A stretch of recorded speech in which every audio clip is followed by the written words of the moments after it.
Dans un point de presse tenu au bureau de la Banque du Sang ce vendredi 7 mars, Dr Trésor Benda, focal de cette structure de santé, exprime un soulagement de son service par rapport au don de sang. Il encourage les personnes qui se sont données en grand nombre durant le mois de février pour donner de leur sang. Un total de 460 poches de sang a été recueilli par le seul mois de février. Ces médecins encouragent les hommes qui ont été nombreux à se présenter et appellent les femmes à les emboîter le pas. Et ce qui est attendu sur 917 poches, soit une proportion de 54%.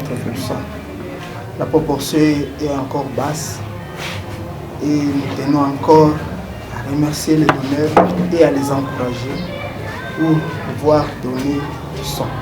Le sang est donné bénévolement, mais il faut du matériel et du courant à permanence pour le conserver. Raison pour laquelle le sang donné aux patients est facturé. Lorsque nous prélevons, nous effectuons certains examens. Nous avons ici des appareils. Je crois après ces débats, nous allons vous accorder du temps pour visiter.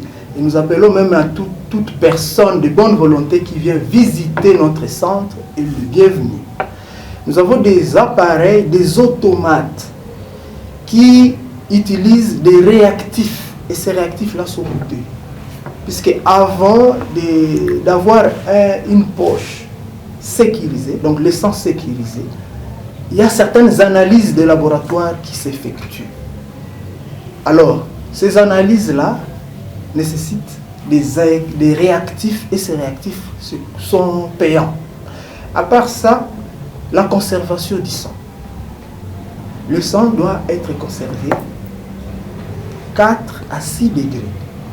Voilà la conservation. Et cela nécessite du courant 24 heures sur 24. Ces poches de sang sont en train de servir dans les zones de santé de Katoa, Butembo et Mankurujipa.